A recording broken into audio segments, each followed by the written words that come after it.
हरियाणा जम्मू कश्मीर में इंडिया सरकार बनती दिख रही है। इसके पूरे हैं आसार, लेकिन कौन है इसका सूत्रधार? राहुल गांधी है इसका सूत्रधार। जो इंडिया सरकार बनने जा रही है उसके सूत्रधार अगर कोई है तो वो राहुल गांधी है। नमस्कार, मैं हूं प्रेम कुमार। प्रणाम इंडिया में आपका बहुत बहुत स्वागत है।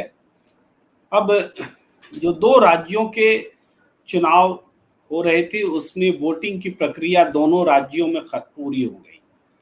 अब वोटिंग की नहीं, पहले में वोटिंग की और दूसरे में चुनाव प्रचार की। वोटिंग हरियाणा में होना बाकी है, 3 अक्टूबर को होना है और 5 अक्टूबर को नतीजे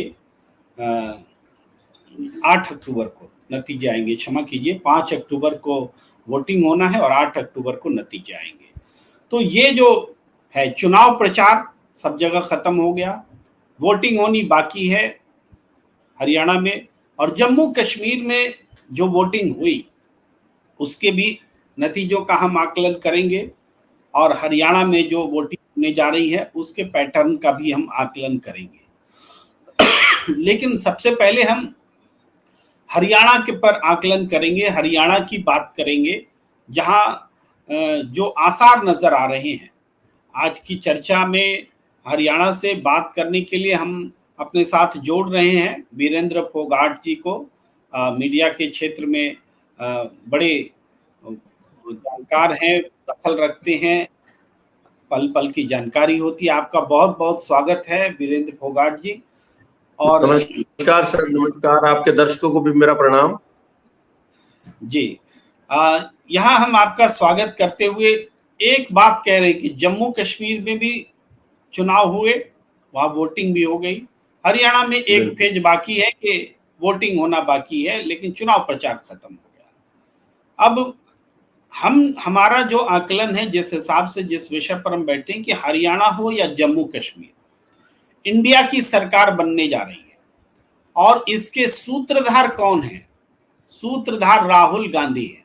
चाहे जम्मू कश्मीर में लीजिए, चाहे हरियाणा में लीजिए। जम्मू कश्मीर में आज महबूबा मुफ्ती अलग चुनाव लड़ रही है, लेकिन फिर भी वो इंडिया गठबंधन में है। आम आदमी पार्टी हरियाणा में अलग चुनाव लड़ रही है, फिर भी वो इंडिया गठबंधन में है। और इसका बड़ा महत्व होता है। चुनाव नतीजों के बाद मान लीजिए जैसे जम्मू कश्मीर है, वहां अगर 1-2 सीट घट जाती हैं तो कौन किसके साथ जाएगा वाला प्रश्न उठता है। बीजेपी तो पूरा तैयारी करके बैठी है कि पहले भी महबूबा मुफ्ती के साथ में चुनाव में वो गठबंधन कर चुकी है चुनाव के बाद। तो क्या इस बार ऐसा होगा?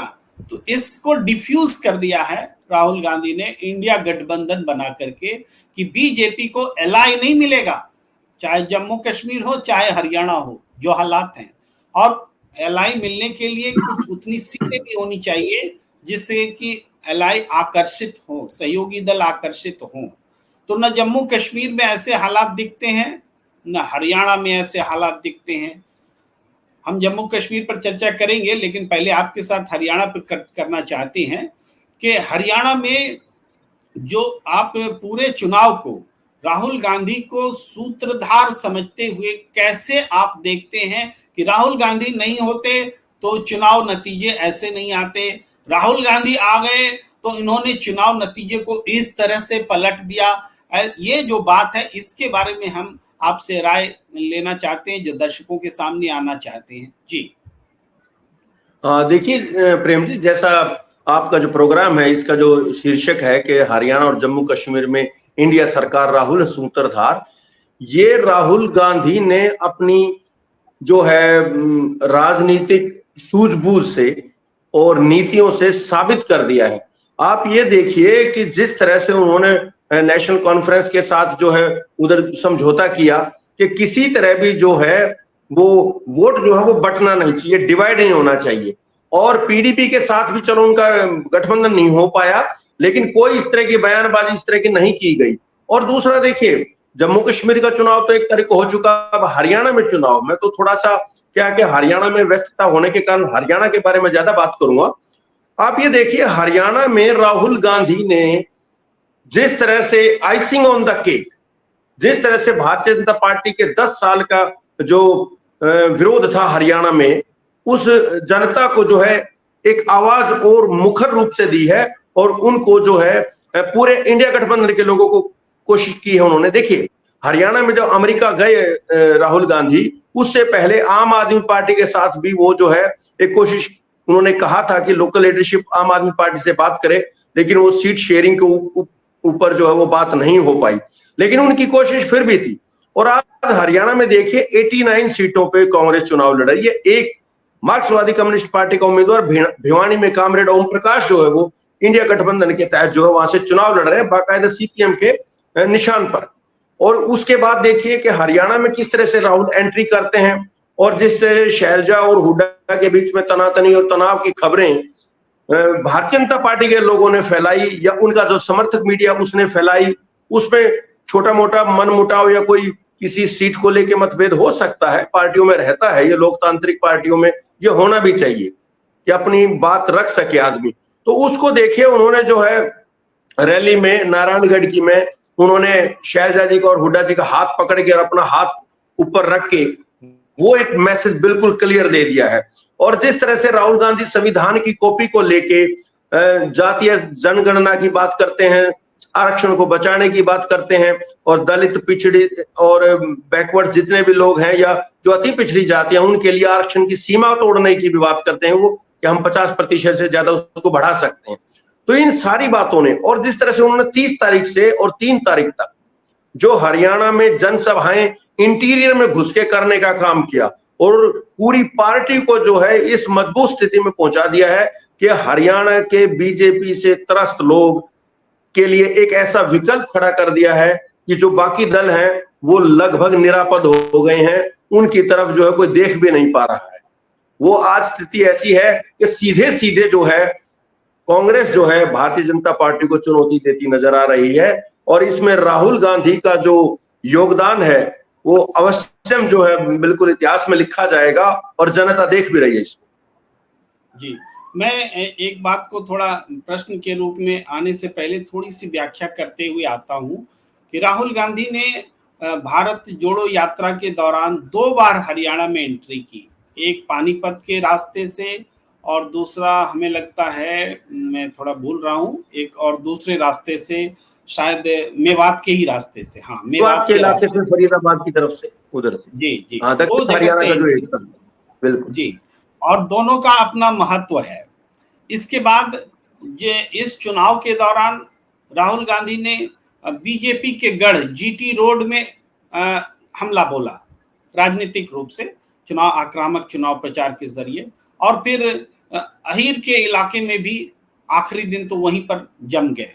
और जो भीड़ जो दिखी है वो उल्लेखनीय भीड़ है कि अहीरों के इलाके में कांग्रेस इतनी जबरदस्त रैली करेगी ये किसी ने सोचा नहीं था, इतना बड़ा कांटेक्ट होगा वो किसी ने सोचा नहीं था। इसके अलावा राहुल गांधी ने लगातार हरियाणा की जनता से संपर्क बना के रखा। वो खेतों में गए, महिलाओं से मिली, महिलाएं अब उनको कह रही हैं कि आप अपनी शादी में मुझे बुलाना, और शादी के बाद में शादी में मैं आऊंगी और आपके यहाँ वैसे ही भोज खाऊंगी जैसे सोनिया जी ने हमें अपने घर बुलाया था। तो ये एक कनेक्ट दिखाया। और हरियाणा में वो जब ट्रक ड्राइवरों से बात करते थे या और इंटरेक्शन होता था, यहाँ तक कि अमेरिका में जाकर के भी उन्होंने हरियाणा के लोगों से मुलाकात की, और उस कनेक्ट को, वो तो इतिहास ही बन गया।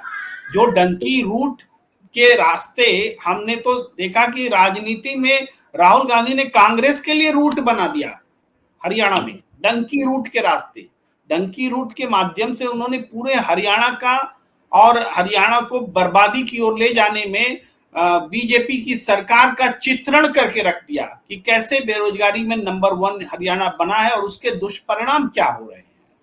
इसके अलावा नशा का सवाल उन्होंने उठाया, ये भी हर लोगों को लगा। इस पूरे 4 दिन में मैं देखता हूं नशा का सवाल भी राहुल गांधी ने उठाया, डंकी रूट का सवाल उठाया, छोटे कारोबारियों का जलेबी के माध्यम से उठाया, और आम जन तक जुड़ने के लिए, हर परिवार तक पहुंचने के लिए परिवार पहचान पत्र को परिवार परेशान पत्र बोलकर उठाया। हरियाणा की जनता का कोई तबका ऐसा नहीं रहा जिसको राहुल गांधी ने छुआ नहीं। थोड़ा इस पर आपसे चाहते हैं कि राहुल गांधी ने जो समा बांधा है पूरे चुनाव का, उस पर आपका टेक। जी देखिए प्रेम जी, आप बिल्कुल सही कह रहे हैं। लगातार पिछले 2 साल से, जब से उन्होंने भारत जोड़ो यात्रा और भारत जोड़ो न्याय यात्रा शुरू करके और लोगों से बीच में जाके फीडबैक लेना और उनसे मिलना, और बिल्कुल आत्मीयता से, देखिए हमने एक तरफ तो नरेंद्र मोदी जी को देखा है जो तैयार होके सज धज के अपना गेटअप के साथ जो है रैली में आते हैं, मैनेज किया जाता है, एक इवेंट मैनेजमेंट की तरह टेलीप्रॉम्प्टर लगे होते हैं और वो अपना भाषण देते हैं और निकल जाते हैं, और मन की बात भी करते हैं तो वो बिल्कुल अकेले करते हैं। और एक और उदाहरण काफी है कि उन्होंने आज तक 10 साल के अपने प्रधानमंत्री काल में पीछे और तीसरी सरकार में एक भी ओपन प्रेस कॉन्फ्रेंस वो नहीं कर पाए। इससे विपरीत देखिए राहुल गांधी ने हजारों हजार जो प्रेस कॉन्फ्रेंसेस की हैं, पत्रकारों के हर सवाल का जवाब दिया है। जो मीडिया को, सो कॉल्ड गोदी मीडिया है, जो कथित रूप से जो इस तरह का समर्थक मीडिया माना जाता है, उनको भी कहा है, उनसे भी बातचीत की, उनको पॉइंट आउट भी किया है मीडिया में। और इसके अलावा जो है आप ये देखिए, ये पीपल्स कनेक्ट, वो बजरंग पूनिया के साथ जो है गांव में जाते हैं, वहां पहलवानों से कुश्ती करते हैं, हरियाणा के खेत में आके वो धान लगाते हैं, ट्रैक्टर चलाते हैं। और अभी घोगड़ीपुर गांव में करनाल में उस परिवार के घर पहुंचते हैं जिनके बच्चे डलास अमेरिका में फंसे हुए हैं, और वो डंकी रूट पे गए थे।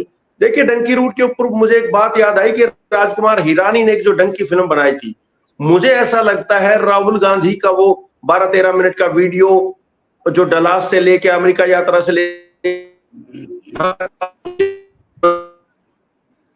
बिल्कुल जी,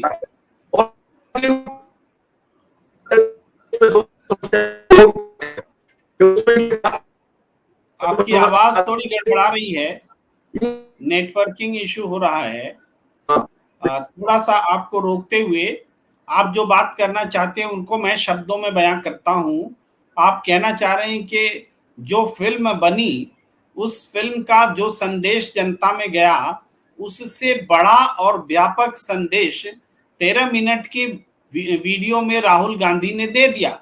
और आप ऐसे भी देखिए, जितने लोगों ने राहुल गांधी के वीडियोस देखे, उसका अगर टाइम स्पेंट देखेंगे तो राजकुमार दुर्रानी बता रहे हैं, शायद अगर मैं सही बोल रहा हूं, तो उनकी फिल्म को हिरानी, तो राजकुमार हिरानी जी की फिल्म को उतने लोगों ने नहीं देखा होगा जितना राहुल गांधी के 13 मिनट के वीडियोस को देख लिया।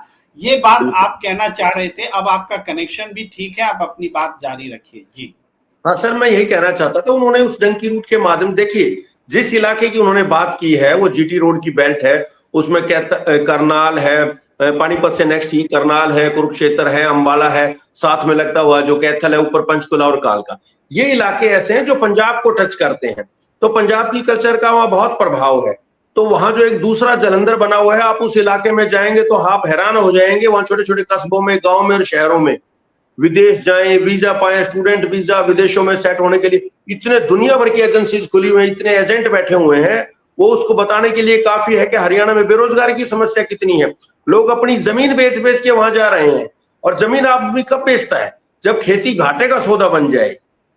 अब यहाँ लाखों टन जो है, लाखों मीट्रिक टन जो है अनाज, धान जो कुरुक्षेत्र में, कैथल में पड़ा हुआ है, और सरकार उसकी खरीदारी नहीं कर पा रही है। वैसे तो एक तरफ बीजेपी गवर्नमेंट ये कहती है हरियाणा में हम 24 फसलों का एमएसपी देते हैं, लेकिन वो धान जो मुख्य फसल है उसकी खरीद नहीं हो पाई है। अभी राइस मिलर के साथ उनका एक समझौता वो नहीं हो पाया है। किसान बेचारे बैठे, सरकार खरीद ही नहीं कर रही है। तो ये बिल्कुल राहुल गांधी ने बेरोजगारी को भी छेड़ा है, किसानों के मुद्दे को भी छेड़ा है, और डंकी रूट से जाके वहां परेशान होने वाले बच्चों की समस्याओं के बारे में भी बताया है। और चौथी बात और है कि हरियाणा में जो देखिए अग्निवीर का मामला है, वो एक बहुत बड़ा बेरोजगारी का बायस बन गया हरियाणा में। अहिरवाल क्षेत्र हम जिसकी बात करते हैं, यादव या अहिर, जो झज्जर से लेकर रेवाड़ी, महेंद्रगढ़ और नारनौल और गुड़गांव तक का इलाका, वो हर घर में आपको फौजी मिलेंगे। उनकी शौर्य की गाथाएं भारतीय सेनाओं में भरी पड़ी हैं। रेजांगला की वो मशहूर लड़ाई जिसपे फिल्म हकीकत बनी थी, उसमें 120 जो 13 कुमाऊं बटालियन के लोग थे, उसमें 120 लोग थे वो अहिर रेजिमेंट के थे। अहीर थे वो इसी इलाके के। आप ये देखिए तो अब वहां के बच्चे भी जो है परेशान हैं। मेरी महेंद्रगढ़ या नारनौल जो मेरे साथी हैं बात होते हैं वो कहते हैं कि जी जो हरियाणा की इस देश वाली जाट बेल्ट में जहां किसानों के बच्चे फौज में जाना पसंद करते थे, वो समस्या हमारे यहाँ भी है। तो ये बेल्ट ऐसा नहीं है। दक्षिण हरियाणा में जो भीड़ दिखाई दे रही है ना सर, इसमें अग्निवीर का बहुत बड़ा योगदान है। वो लोग भी बहुत निराश हैं। इवन राव इंद्रजीत सिंह जो वहां के एक राजा परिवार से आते हैं, उनकी काफी इज्जत है अहिरवाल में, बहुत बड़े नेता हैं। अब की बार उनकी बेटी चुनाव लड़ रही है। आप ये देखिए वो राजा होते हुए 4-4 सभाएं एक दिन में कर रहे हैं अपनी बेटी के लिए और अपने उम्मीदवारों को जिताने के लिए। वो बिल्कुल घर घर और सड़कों पे आ गए हैं, जो कभी कुर्सी पे बैठे रहते थे लगभग, और एक बार फार्म भर दिया और टिकट दिला दी, उसके बाद वो कोई रैली करने जाते थे। लेकिन अब की बार राहुल गांधी की इस योजनाओं ने, और खासकर ये जो 30 तारीख से लेके 3 आज तक का जो उनका सफर है, ये कमाल का कनेक्ट हुआ है। और देखिए उन्होंने जो रोहतक, सोनीपत, झज्जर, गोहाना, बहादुरगढ़ से परसों जो काम किया था वहां पकोड़ा चौक से, और फिर वो गोहाना की जलेबी की तरफ जाते हैं। देखिए जलेबी के बारे में बहुत लोगों ने जो है ना, बीजेपी के आईटी सेल ने बहुत प्रोपेगेंडा और दुष्प्रचार करने की कोशिश की। लेकिन मैं आपको एक बात बताना चाहता हूं कि इन्हीं एक बहुत बड़े जलेबी मेकर हैं जिनकी मोटी जलेबी बड़ी फेमस है, लाला मातूराम हलवाई, उनको जानते हैं गोहाना में। मातूराम की जलेबी के नाम से जाना जाता है। अब तो बहुत सारी उनकी ब्रांचेज हो गई हैं। उनको अभी कुछ दिन पहले इसी भाजपा सरकार में करोड़ों रुपए की फिरौती मांगी गई थी उस व्यापारी से। तो ये भी देखा जाना चाहिए कि राहुल गांधी ने सिर्फ जलेबी को प्रचारित करने का काम नहीं किया। जलेबी के बहाने उन्होंने ये भी बताया है कि भाई व्यापारी भी हरियाणा में सुरक्षित नहीं है।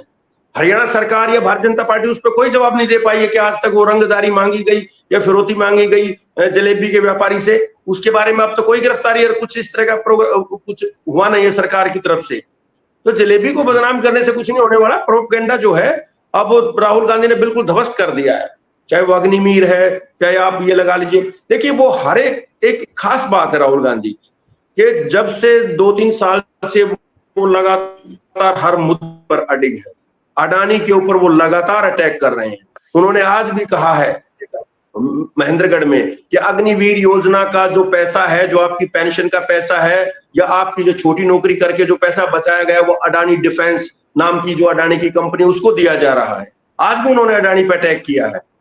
तो वो जो है अपने मुद्दे पर टिके हुए हैं और लोगों से लगातार जो है मुद्दों की राजनीति पर, उन्होंने मुद्दों को जनता के बीच लेके छोड़ दिया है। और भारतीय जनता पार्टी के पास नकारात्मक दुष्प्रचार या अनैतिक तौर तरीके अपनाने के अलावा, या सिर्फ जो ऐसी पार्टियां या ऐसे उम्मीदवार जो बागी हैं बीजेपी से या कांग्रेस से या आईएनएलडी के लोग हैं या जेजेपी के लोग हैं या कहीं इंडिपेंडेंट इस तरह के लोग खड़े हैं, उनके ऊपर उनके आश्रित हो गए हैं। पहले तो उन्होंने शैलजा के ऊपर जो कोशिश की थी कि किसी एक नैरेटिव खड़ा किया जाए दलित अपमान का, लेकिन वो शैलजा जी ने उसको जो है बिल्कुल ध्वस्त कर दिया कि भाई मैं तो कांग्रेसी हूं और मैं तो मरूंगी तो कांग्रेस के तिरंगे के झंडे में जाऊंगी मैं।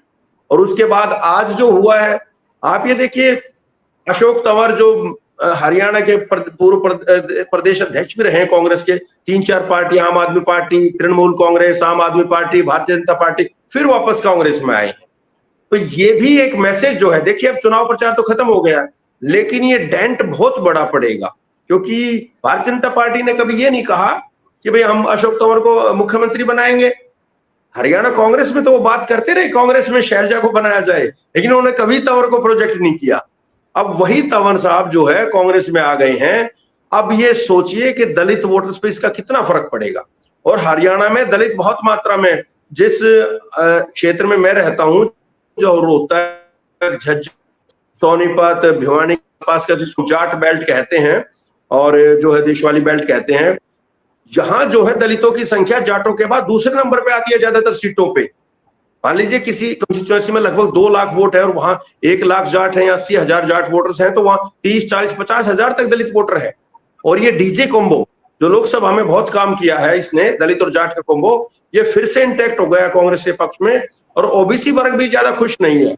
जब ओबीसी वर्ग के नायब सैनिक को मुख्यमंत्री बनाया गया, तो हरियाणा के जो सबसे बड़े ओबीसी वर्ग है वो यादव और गुर्जर हैं, उनमें भी ये नाराजगी का मैसेज गया कि भाई हम लोगों को नहीं पूछा गया।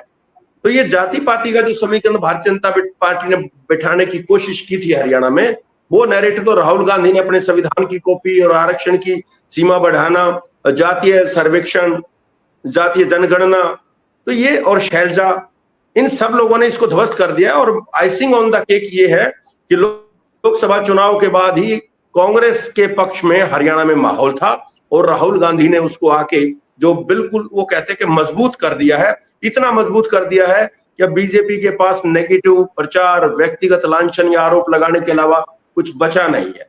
और अब हरियाणा की जनता भी उनको जो है इसके एवज में अब कुछ नहीं देने वाली है, ये श्योर है। जी, हम पूरे दोनों स्टेट के इलेक्शन को में राहुल गांधी को सूत्रधार के रूप में बताना चाह रहे हैं और उसके तर्क हम आपके सामने, दर्शकों के सामने रख रहे हैं।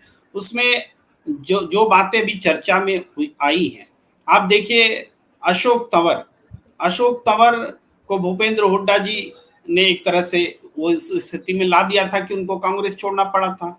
अशोक तंवर कुमारी शैलजा जी के खिलाफ चुनाव हारे हैं, कुमारी शैलजा ने हराया है। तो अशोक तंवर को ये दोनों नेता तो नहीं ला रहे थे, तो वो कौन थे जो अशोक तंवर को कांग्रेस में ला रहे थे? वो राहुल गांधी, वो वही सूत्रधार। जी जी, बोलिए बोलिए। हाँ सर, मैं ये कहना चाहता हूँ, देखिए अशोक तंवर को जो कांग्रेस में था, वो आप ये देखिए, वो एनएसयूआई के नेशनल प्रेसिडेंट बनाए गए, इंडियन यूथ कांग्रेस के बनाए गए, और फिर हरियाणा में उनको सिरसा से टिकट दिया गया, वो एमपी बने। उसके बाद वो हरियाणा में प्रदेश अध्यक्ष बनाए गए। तो कांग्रेस ने कोई कमी तो नहीं की है उनको जो पद प्रतिष्ठा दिलाने में। लेकिन वो क्या है कि हरियाणा में कुछ कॉम्बिनेशन इस किस्म, एक तो वो बहुत जूनियर थे, हुड्डा साहब, और बहुत सारे सीनियर नेता थे, तो वो उस पार्टी को उस तरीके से नहीं चला पाए और वो पार्टी के लिए एक समस्या का बॉयस बना और उसमें जग हसाई वाली स्थिति या पार्टी में सिर्फ फुटबॉल की स्थिति थी। तो उस स्थिति में जो है शैलजा को बनाया गया और अल्टीमेटली तंवर साहब को पार्टी छोड़नी पड़ी। वो उनकी भी कुछ ना कुछ कमियां रही होंगी कि इतना सब कुछ पाने के बावजूद वो प्रदेश अध्यक्ष रूप में अपने सीनियर नेताओं के में नहीं कर पाए। और लेकिन आपका सवाल जो था कि उनकी एंट्री हुई है, ये स्वाभाविक है। देखिए वो जो है बिल्कुल यहाँ रोहतक के पास एक कलानौर क्षेत्र में चिमनी गांव, वहां से आते हैं और अच्छे छात्र रहे हैं, वो जेएनयू में पढ़े हैं, फिल्म वगैरह वहां से पढ़ाई लिखाई सीखी है। और वो उनकी शादी जो है वो ये अपना शंकर दयाल शर्मा जी हमारे पूर्व राष्ट्रपति, उनकी नवासी दोहती के साथ हुई है। तो उनका राहुल गांधी मतलब सोनिया गांधी और गांधी फैमिली के साथ एक अच्छा इंटरेक्शन रहा है और उसका उनको फायदा भी मिला है, जो कांग्रेस में उनको पद मिलते चले गए। और अब भी जो उनकी एंट्री हुई है, मुझे जहां तक पूरा मुझे यकीन है या जो मेरे पास जानकारी है, ये केंद्र से ही हुआ है। इसमें हरियाणा के नेताओं का कुछ, शैलजा जी का या हुड्डा साहब का इस तरह मुझे नहीं दिखाई देता है। क्योंकि देखिए जिस तरह से उनको एकदम आज आखिरी दिन चुनाव प्रचार खत्म होने, वो सफीदों में चुनाव प्रचार कर रहे थे बीजेपी के उम्मीदवार के लिए, और फिर महेंद्रगढ़ में वो पहुंचते हैं वहां ड्राइव करके, और वहां जो है उनका स्वागत होता है और उनको जो पार्टी में लिया जाता है। तो ये कहीं ना कहीं केंद्र की तरफ से कोई इशारा था और उनके माध्यम से ये बातचीत होके वो आए हैं, ये तो इस बात में तो कोई शक नहीं। इसी बात को हम बता रहे थे कि चूंकि जो राहुल गांधी ने शुरुआती समय में जो कुछ यूथ ब्रिगेड को तैयार किया था, लेकिन वो सारे यूथ जो है पार्टी से निकलते चले गए थे, जिसमें बहुत सारे नाम हैं, उसमें से एक अशोक तंवर जी का भी नाम आता है जो गए। तो हर संगठन के भीतर ऐसी परिस्थितियों का निर्माण होना जिससे कोई निकल जाता है, तो वो परिस्थितियां राहुल गांधी ने संगठन में भी बदली हैं, देश के लेवल पर भी बदली हैं, और वो परिस्थितियां बदली हैं तो उनकी टीम से जुड़े हुए पुराने लोग जो चाहत रखते हैं और ऐसी परिस्थितियां बताते हैं, हम तो मजबूरी में निकल गए, हम करते क्या। एक समय था जब सचिन पायलट भी निकल के जा रहे थे, कोई रास्ता नहीं छोड़ा गया था। तो उसको जैसे उस केस को संभाला गया, वैसे ही अशोक तंवर को भी उसकी टाइमिंग भी देखिए, इतना बड़ा मैसेज, इस तरह से वापसी, और ये इसके भी सूत्रधार राहुल गांधी हैं, ये समझ लीजिए। इसका संगठन में भी मैसेज है, सरकार चलाने में 36 बिरादरी को साथ लेके सरकार चलाएंगे, जो बार बार राहुल गांधी स्ट्रेसफुली बता रहे हैं। तो उसका भी मतलब है कि अब पार्टी में एक नेता का वर्चस्व नहीं चलेगा, ये सारे संदेश दिए हुए हैं। और चूंकि जनता ओवरवेलमिंग मेजॉरिटी से कांग्रेस को सत्ता सौंपने जा रही है, तो राहुल गांधी के पास फुल फ्रीडम होगा कि वो किसको मुख्यमंत्री बनाए, किसको उप मुख्यमंत्री बनाए और क्या करें। ऐसा नहीं होगा कि एक जाति का या कोई जाति का नेता किसी दूसरी जाति को का हिस्सा मार ले, ये नहीं होने दिया जाएगा। इस कमांडिंग पोजीशन में राहुल गांधी आ गए हैं, ये बात हमें दिखती है। और सूत्रधार की थोड़ी सी चर्चा हम थोड़ा जम्मू कश्मीर का भी करना चाहते हैं, क्योंकि कॉमन थ्रेड है एक सूत्रधार राहुल गांधी का सूत्रधार होने में, चाहे हरियाणा हो चाहे जम्मू कश्मीर हो, एक कॉमन थ्रेड है। देखिए, सैद्धांतिक रूप से राहुल गांधी संविधान बचाने की बात उतनी मजबूती से जम्मू कश्मीर में भी कर रहे थे, उतनी मजबूती से हरियाणा में भी कर रहे थे। अंबानी अडानी कैसे जम्मू कश्मीर में रोजगार खा रहा है और अंबानी अडानी कैसे हरियाणा में रोजगार खा रहा है, या छोटे कारोबारियों पर मुसीबत बना हुआ है पूंजीपतियों को मदद देना, ये जम्मू कश्मीर में भी लागू हो रहा था, यहाँ भी लागू हो रहा था। यानी मुद्दों के आधार पर ये लागू हो रहा था।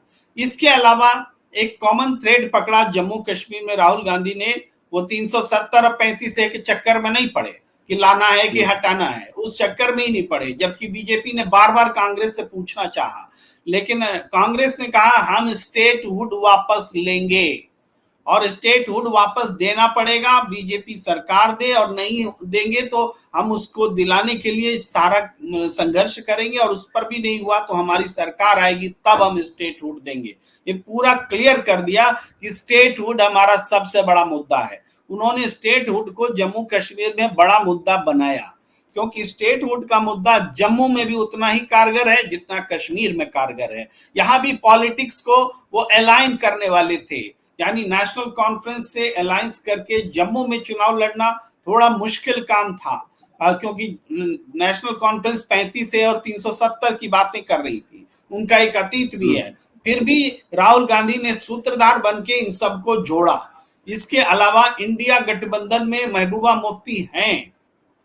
फिर बात होती है कि जो जम्मू कश्मीर का चुनाव नतीजा आने वाला है, जो दिख रहा है वो नजर आ रहा है कि बीजेपी लगभग 25 सीटें या 24 सीटें जो उसके पास थी वो जम्मू में बचा सकती है। ये नजर आ रहा है आफ्टर इलेक्शन, तमाम हर तरह के तौर तरीकों के बाद। तो जो बची हुई 43 सीटें हैं जम्मू की, जम्मू में से 24 हटा दीजिए तो 18 सीटें बचती हैं, 19 सीटें। तो ये 19 सीटें, 25 मानिए तो 18, 24 मानिए तो 19, मान लीजिए 18 सीटें बचती हैं। अब इस 18 सीटों में ही नेशनल कॉन्फ्रेंस और कांग्रेस मिल करके यहाँ परफॉर्म करेगी। 16 जीते, 17 जीते, 18 जीते, 1-2 निर्दलीय भी जीत सकते हैं। तो यहाँ ये जो स्ट्रेंथ होगा जम्मू से। उधर कश्मीर में नेशनल कॉन्फ्रेंस सबसे बड़ी पार्टी होगी, इसमें किसी को कोई शंका नहीं है। और कांग्रेस को कम से कम 8 से 10 सीटें मिल सकती हैं, क्योंकि कांग्रेस का परफॉर्मेंस जो है वहां पर ज्यादा बेहतर होने वाला है कश्मीर में। कम सीटें जरूर लड़ने दी गई हैं, फिर भी वो 8 सीटें 10 सीटें तक जीत जा सकती है। इनका 90% 100% भी हो सकता है इनका कांग्रेस का परफॉर्मेंस, क्योंकि कांग्रेस के लिए एक बहुत ज्यादा प्यार मोहब्बत वहां की जनता ने दिखाया है।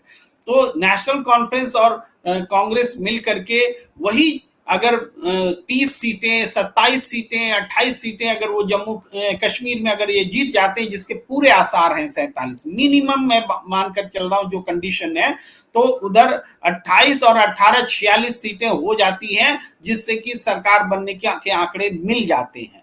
अब हम ये इस केस को लेकर चलते हैं कि इसमें 2-4 सीटें अनुमान से कम हो गए थोड़ी देर के लिए, तो वो 2-4 सीटें कहां से मिलेंगी? तो ये राहुल गांधी यहां भी सूत्रधार हैं। उनके महबूबा मुफ्ती से, इल्तिजा मुफ्ती से जो पुराने संबंध है, भारत जोड़ो यात्रा के दौरान जो उनके साथ मिल करके इन्होंने वहां भारत जोड़ो यात्रा की, तो इस आधार पर, और इसके अलावा जनता में एक पुराना अनुभव है कि पीडीपी का, कि बीजेपी के साथ जाने के कारण ही उस पार्टी की इतनी दुर्दशा हो रही है, तो वो फिर दोबारा वो गलती नहीं करेंगे, राहुल गांधी के ही साथ आएंगे। यानी इंडिया गठबंधन की सरकार बनने से जम्मू कश्मीर में भी कोई रोक नहीं सकता, हरियाणा में भी कोई नहीं रोक सकता। वहां भी सूत्रधार राहुल गांधी है और यहां भी सूत्रधार राहुल गांधी है। जी वीरेंद्र जी। देखिए सर, जहां तक जम्मू कश्मीर की बात है, जैसा आपने बिल्कुल सही विश्लेषण किया कि घाटी में तो पीडीपी और बीजेपी के लिए बहुत कुछ बचा ही नहीं है। वहां तो नेशनल कॉन्फ्रेंस और कांग्रेस का गठबंधन है, वो बहुत अच्छी मेजोरिटी के साथ वहां रहा है। और जो हम जम्मू की बात करते हैं, जो 43 सीट्स हैं, वहां भी देखिए जम्मू के लोग भी जो है ना बहुत परेशान है इस सरकार से। जम्मू के लोगों का, जो कश्मीर से विस्थापित लोग यहाँ आए, उसके नाम पे भारतीय जनता पार्टी ने पिछले 40 साल से, यानी 35 साल से, सन 90-91 से लेकर अब तक सिर्फ राजनीति की है। हालत यह है कि जो लोग वहां कश्मीरी पंडितों के लिए, या जो जम्मू से विस्थापित लोग, कश्मीर से विस्थापित लोग थे, वो जो वहां नौकरी करते थे, उनके लिए जो रहने की व्यवस्था थी, यहाँ जो कॉलोनी वगैरह बसाई गई थी और रहने का इंतजाम जो तत्कालीन प्रधानमंत्री मनमोहन सिंह के काल में हुआ था, वो भी लोग जो है वहां छोड़ चुके हैं। सुरक्षा को लेके भी तो जम्मू कश्मीर में कश्मीरी पंडितों की नाराजगी भी बीजेपी को भारी पड़ने वाली है। और जब से ये स्टेट को 2 हिस्सों में बांटा गया है और इनको बिल्कुल पावर लेस कर दिया गया है, शक्ति विहीन, लद्दाख में देखिए आप क्या हो रहा है। लद्दाख में भी तो सोनम वांगचुक और उसके सारे लोग जो है आज आंदोलन पे है, पूरा लद्दाख जो है। और वही असर, मुझे नहीं लगता कि बीजेपी बहुत अपना पिछला प्रदर्शन दोहरा सकती है। हो सकता है कि देखिए अब चुनाव तो क्योंकि हो चुके हैं, लेकिन मेरा मानना यह है कि जम्मू रीजन में भी भारतीय जनता पार्टी को नुकसान होगा और घाटी में तो ये लगभग बहुत ज्यादा लॉस उठाएंगे। और कुछ निर्दलीय या कुछ बागी या अलग अलग लोग खड़े हैं, राशिद इंजीनियर, उनके ब्रदर, और 2-3 सीटें और हैं, या कुछ जगह जो 1-2 निर्दलीय और हैं, तो वो लोग भी, उनको भी पता है कि भारतीय जनता पार्टी के साथ जाने का मतलब है जम्मू कश्मीर के लोगों से नाराजगी मोल लेना, और खासकर घाटी के लोगों से नाराजगी मोल लेना। और पीडीपी का हाल देखने के बाद मुझे नहीं लगता कि कोई वहां का इस तरह का नेता या निर्दलीय आदमी जो है वो बीजेपी आ जाएगा किसी भी संभावना में। वो स्वाभाविक रूप से राहुल गांधी के साथ ही आएगा। देखिए नेहरू की लिगेसी जो है उसको राहुल गांधी ने इतना आगे बढ़ा दिया है, इतना बड़ा दिल उन्होंने दिखाया है। और उन्होंने जम्मू कश्मीर और हरियाणा, क्या हम इस बारे में बात कर रहे हैं वो अलग विषय है, लेकिन उन्होंने पूरे देश को जोड़ दिया है, उत्तर से दक्षिण और पूर्व से पश्चिम। आप ये देखिए कहा मणिपुर से मुंबई और कश्मीर से कन्याकुमारी, उन्होंने देश माप दिया है। तो पूरे देश के एक सूत्रधार बन गए, मेरा तो ये कहना है। और हरियाणा में और जम्मू कश्मीर बिल्कुल उनका योगदान दिखाई देता है। और एक दिन हम देखेंगे, मुझे जो लगता है, मेरी जो सोच जो कहती है कि वो पूरे देश को जोड़ने का काम कर रहे हैं, और वो उसका परिणाम धीरे धीरे दिखाई दे रहा है देश में। एक बात और है, जम्मू कश्मीर में भी यही है। हमारे दर्शक भी बोल रहे हैं कई विश्लेषकों के हवाले से कि जम्मू कश्मीर में किसी को बहुमत नहीं आ रहा है। अब ये सब क्यों बोल रहे हैं, इसको थोड़ा समझना जरूरी है। जो वोटिंग परसेंटेज जम्मू में ज्यादा हुआ, 70% तक चला गया, और एवरेज में 66-67% जाता गया, किसी किसी सीट पर तो और भी ज्यादा गया। तो ये ज्यादा वोटिंग को लोग ये बता रहे हैं कि ये बीजेपी के फेवर में है। और यहीं पर एक और ऐसा कहने का भी कारण है कि लोग, कई विश्लेषक ये मानते हैं कि जम्मू के वोटर का ट्रेंड और कश्मीर के वोटर का ट्रेंड एक दूसरे के विपरीत होता है। तो कश्मीर का ट्रेंड अगर इंडिया गठबंधन के साथ है या एनसी कांग्रेस के साथ है, तो जम्मू का ट्रेंड बीजेपी के साथ होगा। ये मानकर वो कह रहे हैं कि एग्रेसिव वोटिंग बीजेपी के फेवर में है। लेकिन मेरा कहना थोड़ा अलग है। इस बार स्थिति बिल्कुल डिफरेंट है। स्टेटहुड छीना है बीजेपी ने, तो जो गुस्सा कश्मीर में है वो गुस्सा इधर भी है, जम्मू में। और कश्मीर में अगर 60% और 56% मतदान हुआ है, तो अतीत को देखते हुए ये भी एग्रेसिव वोटिंग है। ये जम्मू के 70% के मुकाबले एग्रेसिव वोटिंग वो भी है। तो एग्रेसिव वोटिंग पूरे जम्मू कश्मीर का ट्रेंड है। और ये एग्रेशन 2 अलग अलग लोगों के लिए नहीं हो सकता, कॉमन पर्सन ही होगा। कॉमन गवर्नमेंट है यहाँ, जो कि डबल इंजन की सरकार है, एलजी हो या बीजेपी हो, इनके इस सरकार के खिलाफ जम्मू में भी एग्रेशन है और कश्मीर में भी एग्रेशन है। अब चूंकि ये बिल्कुल नई बात हुई है कि जम्मू के लोगों का और कश्मीर के लोगों का दोनों एक तरफा वोट, एक माइंडसेट से वोट कर रहे हैं और स्टेटहुड के लिए कर रहे हैं, तो इसको पढ़ पाने में विश्लेषक गलती कर रहे हैं। या इसका अनुमान लगाने में हम जैसे लोग भी सक्षम नहीं है कि ये जो एग्रेसिव वोटिंग जम्मू में हुआ है तो इसका कितना नुकसान बीजेपी को होगा। तो इसलिए हम अपनी विश्लेषण में हमने ये मान लिया कि चलिए उन विश्लेषकों की बात की बीजेपी अपना 24 सीट बचा रही है, 25 सीट ला रही है, इसके बावजूद जो स्थितियां बनती हैं तो एनसी और कांग्रेस बहुमत से थोड़ा ज्यादा आती हुई दिख रही है। फिर भी अगर हम मान लेते हैं कि थोड़ा घट जाए तो बीजेपी को कोई एलाई नहीं मिलने वाला है जिसके पास 5 सीट भी हो, और एनसी कांग्रेस को पीडीपी मिल जाएगी सरकार बनाने के लिए, क्योंकि बीज उसके पास भी धर्म संकट होगा कि एनसी के साथ जुड़े या बीजेपी के साथ जुड़े, पीडीपी के साथ भी संकट है, लेकिन अवाम की चाहत बीजेपी को सत्ता से बाहर करने की है और इस चाहत को पीडीपी इनकार नहीं कर सकेगी। इसीलिए इंडिया गठबंधन के पास एक तो सिंपल बहुमत सीधा दिख रहा है, और अगर हम आकलन जो नहीं कर पा रहे हैं उसका हम छोड़ देते हैं, क्योंकि वो और भी बड़ा बहुमत इंडिया गठबंधन को दिला सकता है अगर बीजेपी की संख्या सीटों की संख्या जम्मू में घटती है। तो इसलिए हम कहते हैं कि सबके सूत्रधार में राहुल गांधी हैं जिन्होंने पूरे देश की राजनीतिक फिजा को बदल दिया है, और ये 2 स्टेट जो अगर इंडिया गठबंधन जीत जाता है, कल से राहुल गांधी फिर महाराष्ट्र की ओर बढ़ रहे हैं और उसके बाद अब इलेक्शन का पूरा जो फोकस है महाराष्ट्र होने जा रहा है। महाराष्ट्र में महाविकास आघाड़ी में जो है इसके बीच में सीटों का तालमेल हो गया है, ऐसा आज पृथ्वीराज चौहान ने घोषणा की है कि हो गया है, सार्वजनिक भी किया जाएगा किसको कितनी सीटें। लेकिन अभी महायुति में जो बीजेपी वाला गठबंधन है उसमें आज तक अभी तक वैसा कोई नहीं आया है कि सीटों का तालमेल हुआ है, यानी वहां पर भी, और जो सर्वेक्षण आ रहे हैं उसके मुताबिक इंडिया गठबंधन को वहां 165 से 175 सीटें मिलती हुई दिख रही हैं, ऐसा सर्वेयर्स का मानना है। तो वो महाराष्ट्र भी अगर इंडिया गठबंधन जीतता है तो इसको भी भारत जोड़ो यात्रा से आगे लोकसभा चुनाव तक में महाविकास आघाड़ी को संभाल कर रखने, इंडिया गठबंधन का कंसेप्ट देने, नरेंद्र मोदी के समांतर राजनीति विकसित करने, और इसका भी सूत्रधार जो है राहुल गांधी को ही माना जाएगा। हमने थोड़ा ज्यादा एक्सप्लेन कर दिया, लेकिन वीरेंद्र फोगाट जी अब एक फाइनल कमेंट हम आपसे चाहते हैं कि जम्मू कश्मीर और हरियाणा को लेकर के दीजिए। जी देखिए, इसमें तो कोई शक नहीं है कि वो आज जो है एक लिंचपिन या धुरी जो है वो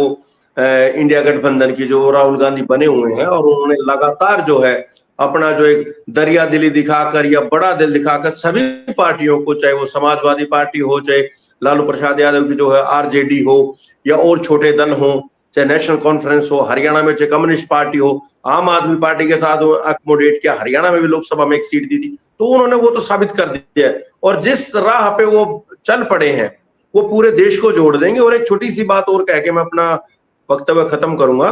देखिए, हरियाणा में और जम्मू कश्मीर में 8 तारीख को जब चुनाव आएंगे और दोनों जगह इंडिया गठबंधन की मजबूत सरकारें बनेंगी, इसका 8 तारीख को आप देखना, इसका मैसेज महाराष्ट्र तक जाएगा, और महाराष्ट्र में महायुति जो गठबंधन है बीजेपी और टूटी हुई शिवसेना और टूटी हुई एनसीपी का, वह भगदड़ मचने वाली है। और जब चुनाव अनाउंस होंगे और महाराष्ट्र में इसका, इन दोनों जीतों का प्रभाव जो है बिल्कुल दिखाई देगा। और ये जो प्रभाव होगा, और महाराष्ट्र में जब ये सरकार जाएगी, जो वर्तमान जो जोड़ तोड़ की सरकार है, उसके बाद इसका राष्ट्रीय राजनीति पर असर पड़ना स्वाभाविक है। और ये दोनों राज्य जीतकर जब राहुल गांधी वहां जाएंगे तो उनकी बात की जो से है वो इतना ज्यादा बढ़ जाएगी, और वो एक सूत्रधार के रूप में एक बड़े, अपना जो एक बड़ा दिल लेके चले हुए हैं लगातार। देखिए, बीजेपी और मीडिया सेल और जो आईटी सेल, उन पे आरोप लगाता था ये तो जो है टेम्परेरी पॉलिटिशियन है, कभी विदेश चले जाते हैं, इलेक्शन होता है तो आ जाते हैं, नहीं तो घर बैठ जाते हैं। उन्होंने इस छवि को बिल्कुल नेस्तनाबूद कर दिया है, और बीजेपी और आईटी सेल के जो हजारों करोड़ रुपए उनकी छवि को खराब करने के लिए फूंके गए थे, उनका बिल्कुल पानी कर दिया है। और इतना इन्वॉल्व हो गए हैं, अब उनको समझ में नहीं आता है कि ये राजनीति से बाहर कब जाएंगे। वो सही मायने में इनको राजनीति करना सिखा रहे हैं। तो मेरा तो ये मानना है कि हरियाणा और जम्मू कश्मीर के चुनाव पे जब हम 8 तारीख को बात करेंगे, उसके तुरंत बाद हम महाराष्ट्र में इसका असर दिखाई देगा सर।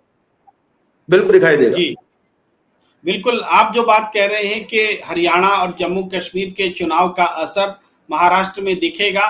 दरअसल लोकसभा चुनाव के दौरान जो संविधान बचाने की मुहिम राहुल गांधी, कांग्रेस और इंडिया गठबंधन ने शुरू की थी और जिसके असर से उत्तर प्रदेश का किला ढह गया बीजेपी का और दलित वोटों का आकर्षण इंडिया गठबंधन और कांग्रेस के प्रति हुआ, वो असर तो हरियाणा में दिख रहा है। मतलब देश भर की सियासत का असर हरियाणा में आ गया और अब हरियाणा की सियासत का असर देश भर में और खासकर जो भी हाल में महाराष्ट्र में और झारखंड में और इवन दिल्ली में भी चुनाव होने वाला है वहां पर भी जाएगा। तो इस बात को हम यहीं पर कंक्लूड करते हैं कि राहुल गांधी इस पूरे बीजेपी के समांतर सियासत को गढ़ने, रचने और सक्सेसफुल बनाने के सूत्रधार बन करके सामने आए हैं। चाहे जम्मू कश्मीर हो, चाहे हरियाणा हो, इन दोनों राज्यों में इंडिया गठबंधन की सरकार बनने से कोई रोक नहीं सकता। आज की तारीख में ये बात मान कर चलनी चाहिए और क्योंकि हम तो आपके पास नियमित रूप से आते हैं और पूरा विश्लेषण करने के लिए आते हैं, हम रहेंगे मैदान में। हम तो उस समय भी जबकि सारा एग्जिट पोल एक तरफ था कि 400 पार आ रहा है, हम शान के साथ बोल रहे थे कि ये सारे एग्जिट पोल फेल होंगे और आज भी हम कहते हैं कि वो सारे विश्लेषक जो परंपरागत रूप से विश्लेषण कर रहे हैं वो जम्मू कश्मीर में परंपरागत विश्लेषण नहीं चलेगा। ये पूरा चुनाव राहुल गांधी के ध्रुव के इर्द गिर्द है और मोदी मैजिक के समांतर एक नया मैजिक खड़ा होता दिख रहा है। तो आज की चर्चा को हम यहीं पर विराम देने की इजाजत मांगते हैं आप सबसे और आप सबसे आग्रह है कि प्रणाम इंडिया को सब्सक्राइब कीजिए, लाइक कीजिए, शेयर कीजिए, ज्वाइन का बटन दबाइए और वीरेंद्र फोगाट जी हमारे प्लेटफॉर्म पर पहली बार आए, आपका बहुत बहुत आभार और आपकी ओर से तमाम दर्शकों का भी हमें दीजिए इजाजत। नमस्कार, शुभ रात्रि। नमस्कार सर, शुक्रिया।